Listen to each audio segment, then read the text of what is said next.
accidente, de toda acción delictiva, de todo fenómeno de la naturaleza, de las autoridades y gobernadores de las tinieblas de este sistema que nos están apretando cada día, Señor, y de la Sodoma y Gomorra del tiempo presente que tanta fuerza ha agarrado, Señor. Tienen poder, tienen dominio, pero tú nos libras de todo, Señor. Gracias. Amén. Yo creo que ustedes están al día de todas las cosas que pasan. Ahora a los malos le permiten todas las cosas y los defiende el gobierno.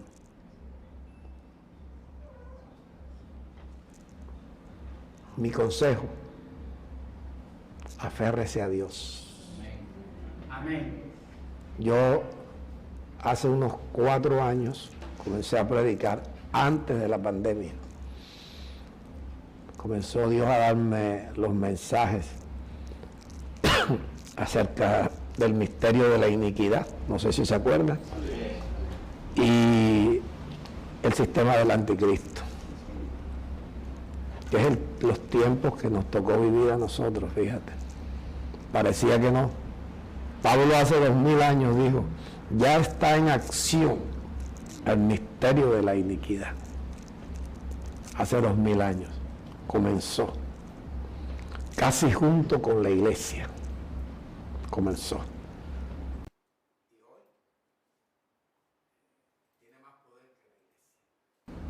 No porque el poder de ellos sea mayor que el de Dios, sino porque la iglesia, son muchos los que se congregan, son pocos los que son iglesia.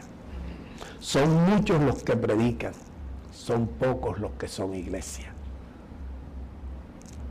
De todas maneras sabemos que la puerta por donde pasa la iglesia es angosta, el camino es estrecho, pero la puerta por donde pasa el sistema religioso, una puerta ancha, y el camino es espacioso, ahí cabe de todo. Mientras el hombre trate de interpretar a Dios sin recibir revelación, comience a suponer, lo que está fabricando un Dios como a él le parece. Y nunca se va a someter verdaderamente a las leyes del universo, a las leyes de Dios, que todas fueron hechas por Dios, fueron creadas por Dios para nuestro beneficio. Amén. Las leyes se ponen a favor nuestro cuando nosotros comenzamos a hacer como Dios nos dice. Nuestra responsabilidad económica, ese es el mensaje de hoy. Nuestra responsabilidad económica. Me estoy refiriendo a esa responsabilidad que a los creyentes les compete respecto a la economía de Dios en este nuevo pacto. A eso. Entonces, nuestra responsabilidad económica, escúcheme bien, es la dignidad de generar ingresos y saber administrarlos. Se lo voy a repetir. El saber comportarnos nosotros, no me gusta el sonido, al saber comportarnos nosotros como es digno de la economía de Dios en este nuevo pacto, es tener esa dignidad de producir ingresos, de generar ingresos y saber administrarlos. Y eso lo podemos hacer cuando primeramente buscamos cómo podemos guardar las palabras de Dios en el corazón. No inventes otra cosa que no te va a servir. Te engañas tú mismo y a veces el engaño a la gente lo calma, el engaño. No sé si ustedes escucharon hace rato un chiste de que el tipo encontró a la mujer con otro en el sofá y vendió el sofá. Porque a la gente le gusta engañarse. ¿Ok? Entonces, mira, esto de economía es esa estructura, ese régimen económico de un creyente. Estoy hablando de creyente. Son las riquezas, la economía, las riquezas y el conjunto de recursos con que cuenta el creyente. Y recuerde que el creyente o los creyentes es Dios quien nos suple. Entonces, como hoy es domingo y no es de carnaval todavía, nosotros podemos considerar algo ahí en Primera de Juan, capítulo 1, algo que ya ustedes conocen, pero necesito ir fortaleciendo el mensaje con esto. El versículo 5 nos muestra que Dios es luz. ¿Se acuerda? Dios es luz. Entonces, si nosotros tenemos comunión con Dios, tenemos luz, recibimos luz, si tenemos comunión con Dios. ¿Se acuerda que a nosotros nos engañaron con la primera?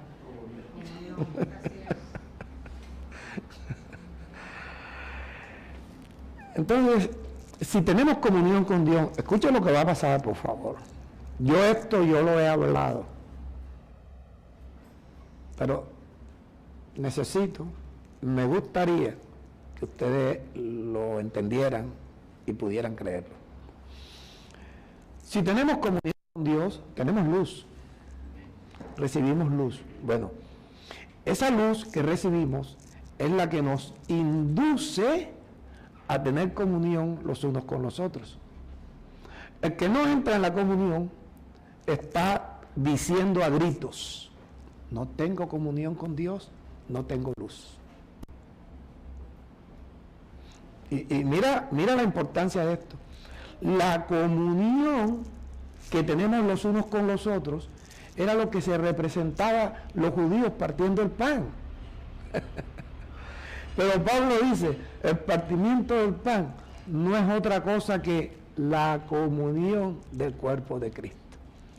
Porque en esa comunión es que estamos mostrando que hemos tenido comunión con Dios, que hemos leído, que hemos guardado las palabras de Dios en nuestro corazón, que hemos orado con las mismas palabras que Dios nos enseña y que hemos dedicado tiempo a meditar con las mismas palabras. Y eso es lo que traemos en la comunión los unos con los otros, para después poder, las mismas palabras que oímos, las que están oyendo ahora, son las que después de ese proceso vamos a enseñarle a otro, vamos a hacer misericordia, vamos a hacer justicia con los otros. Si no hacemos en ese proceso, por eso es que el mundo está lleno de tanta mentira al torcer y al tergiversar las palabras de Dios. Y mira, cuando tú entiendes esto, tú comienzas a leer Facebook, Instagram, y comienzas a ver los anuncios que ponen la gente, que tú terminas riéndote de ver cuánta ignorancia y gente que piensa que sabe. Porque nosotros tenemos mandamientos de guardar las palabras de Dios en el corazón para que suceda, como dijo Jesús, de la abundancia del corazón habla la boca. Si guardamos las palabras de Dios en el corazón, ¿qué va a hablar nuestra boca? Las mismas palabras, las mismas. ¿Qué hablamos hoy? Lo que aprendimos en el mundo, lo que heredamos de papá, de mamá, del barrio, de los familiares. Eso es lo que hablamos. Para más peñón, ¿te acuerdas? Y así procedemos. Así mismo actuamos. Pero nosotros venimos, oído, como a una correccional, que es lo que a la gente no le gusta. ¿Por qué? Porque entramos en un proceso de perfección. Y Dios sabe que en este proceso de perfección nosotros nos vamos a equivocar. Entonces, leyendo otra vez ahí, en Primera de Juan, dice que cuando tenemos comunión los unos con los otros, dice, la sangre de Jesucristo nos limpia de todo pecado.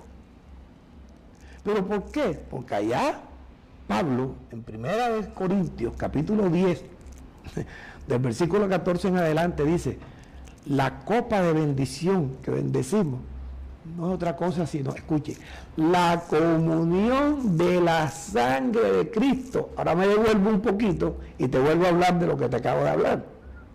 Si tenemos comunión con Dios, recibimos luz, tenemos luz. La luz que recibimos de Dios nos induce a tener comunión con los hermanos. Al tener comunión con los hermanos, ¿qué está pasando? Dice, es la comunión del cuerpo de Cristo, que lo representaban partiendo el pan. Pero es la comunión, escúchame, de la sangre de Cristo. ¿Por qué es la comunión? Porque es lo que tenemos en común. Dios, el Padre, el Hijo que derramó su sangre, y nosotros que nos beneficiamos con esa sangre. Porque en la comunión de la sangre es la comunión del cuerpo. La sangre está allí diciéndonos, confiesa tus pecados, reconoce que tienes pecado, reconoce que has pecado, arrepiéntete, confiésame tus pecados. Yo lo conozco, así que tú no me vas a decir nada nuevo, no me vas a decir algo que yo no conozca, sino que tú lo vas a decir en ese proceso para que la sangre de Jesucristo, mi Hijo, te limpie de todo pecado. Por eso más adelante dice que Dios es fiel y justo para perdonar todos nuestros pecados y limpiarnos de toda maldad. Entonces Dios sabe que en este proceso de perfección del pastor, comenzando por el pastor, hasta el último que llega, cometemos pecado. Toda desobediencia a Dios es pecado. Entonces ahí está una sangre y está una luz.